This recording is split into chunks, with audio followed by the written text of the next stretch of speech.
Indian science has a long and rich history. The history of scientific discoveries and development in India dates back to Vedic era, like Aryabhatta, who gave the world zero.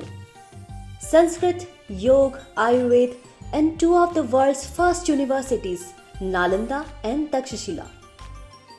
But then, in 11th century, India entered a dark age. By the British colonized India, she lost much of her once cherished scientific vigor. Then from 18th century, a new age of enlightenment began. And Calcutta was the epic center. This was the Bengal Renaissance.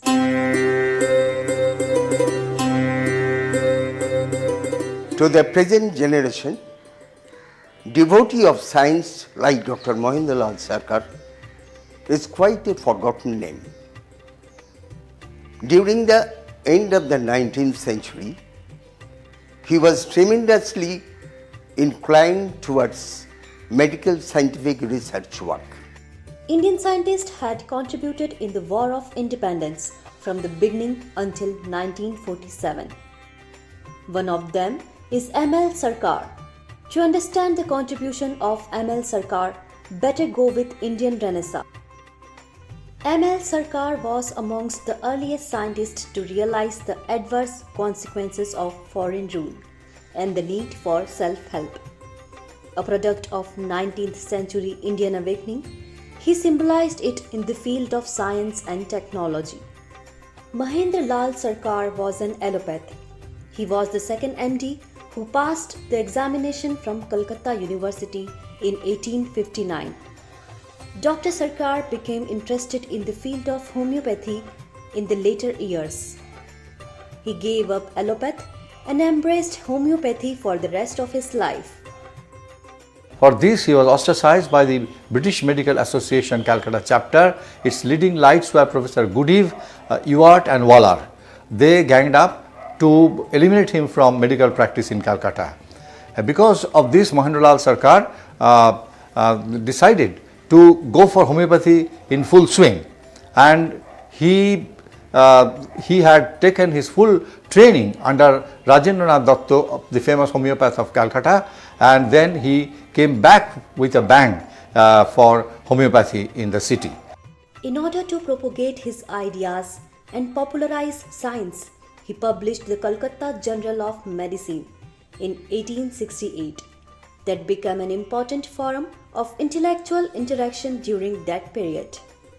His practice and his brilliance in both allopath and homeopath made him very much prominent. He cured most eminent persons of the time, including Sri Ram Krishna Paramhans, Swami Vivekanand and Maharaj of Tripura. His practice and emphasis on homeopath was significant, but it was a deviation from the traditional fascination of Western medical science, which came through Britishers and other Europeans. There he left the track and wanted to establish an alternative therapy, and that was homeopathy. Mahindra Lal was a patriot and a nationalist. His dream was that India should be self-sufficient and it should help itself in terms of harnessing and developing modern sciences. And for that, he wanted to establish a research institute similar to Royal Society of London, where the Indians could do research in basic science. He wrote his famous celebrated paper in Calcutta Journal of Medicine, declaring that time has come for indigenous research in India on modern science. And the Indians should be doing their own work with their own money and not depend upon the British government. तो उन्होंने स्वयं Calcutta medical association का प्रारंभ किया और एक शोध पत्रिका का प्रारंभ उन्होंने 1870 के आसपास किया, और उस समय उन्होंने होम्योपैथी के बारे में जो उनके वैज्ञानिक शोध निबंध थे वो अपने इस पत्रिका के द्वारा लोगों के सामने, समाज के सामने या पूरे विश्व के सामने ले जाना पसंद किया। लेकिन उसका भी बड़ा विरोध हुआ।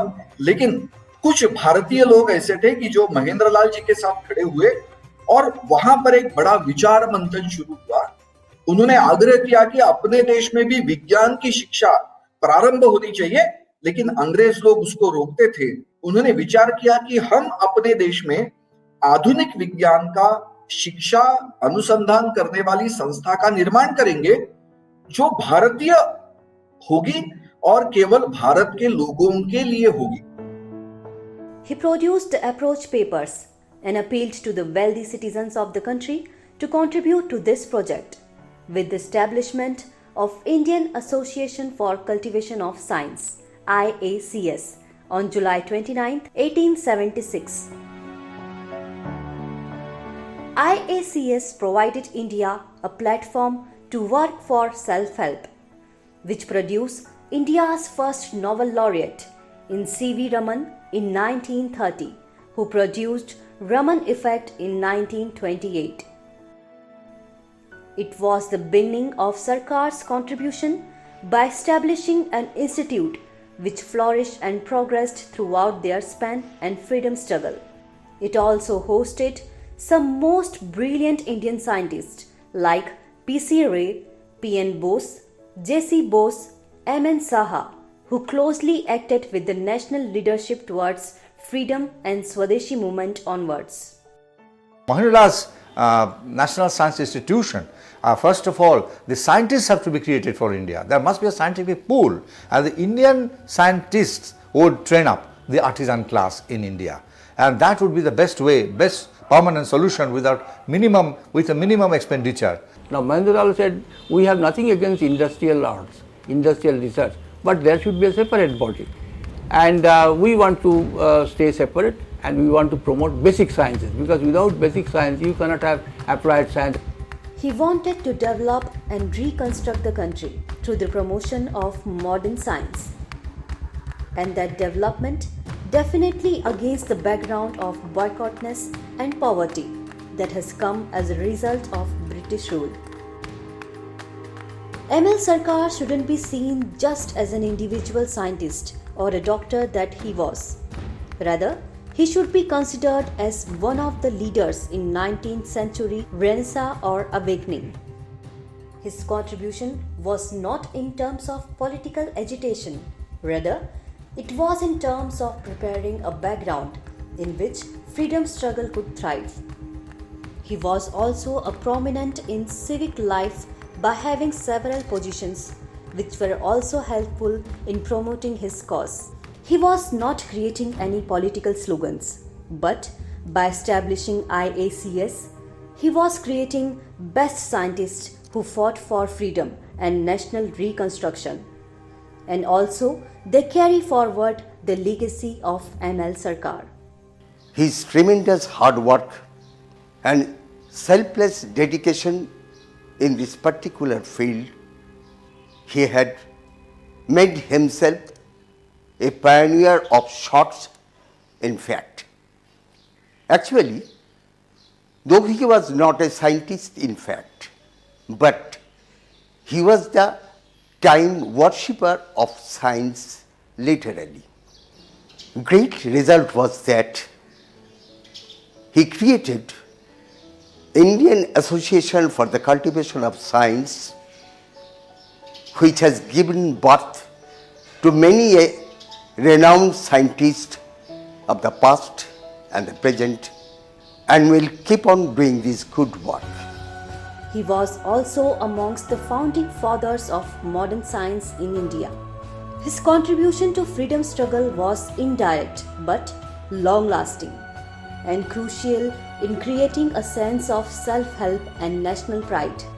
Through this institute, Sarkar's efforts radiated to different areas through intellectual activities that led to general awakening, which was gradually recognized as nationalism and patriotism. His effort to promote science gave India a national pride, and it showed the capability of Indian people that they were also capable of promoting a modern science. It acted as a forum for the blossoming of indigenous scientific minds in the later years and ever since.